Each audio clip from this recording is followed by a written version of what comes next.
बिस्मिल्लाहिर्रहमानिर्रहीम। अस्सलाम वालेकुम नाज़रीन, BTV न्यूज़ के साथ बाकर बुखारी आपकी खिदमत में हाज़िर हूँ। नाज़रीन, आज आपको बखर के शहर झोंक झंडू में लिए चलते हैं, जहाँ के लोग अज़ादारी हज़रत इमाम हुसैन अलैहिस्सलाम अक़ीदत व एहतराम से मना रहे हैं।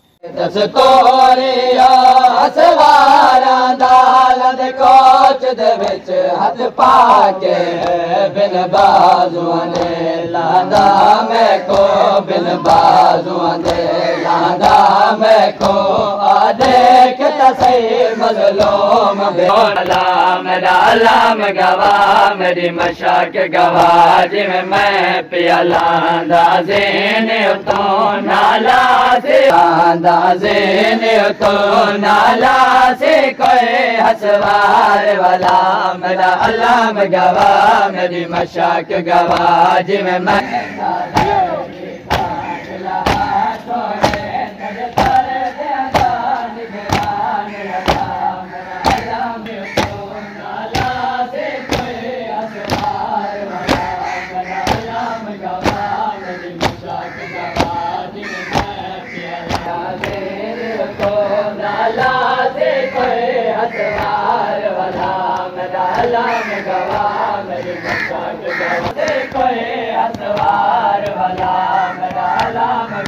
मैं जानदा दो बात मेरे जड़ वैसन जाम मसूमा दे मेरी मशाक तमक तल जाए मैं के आवा खे मागा मेरा अलाम गवाह मेरी मशाक गवाह जिमें मैं पियाला दाज़ेन तो नाला से कोई हसवार वाला मेरा अलाम गवाह मेरी मशाक गवाह जिमें मैं पियाला।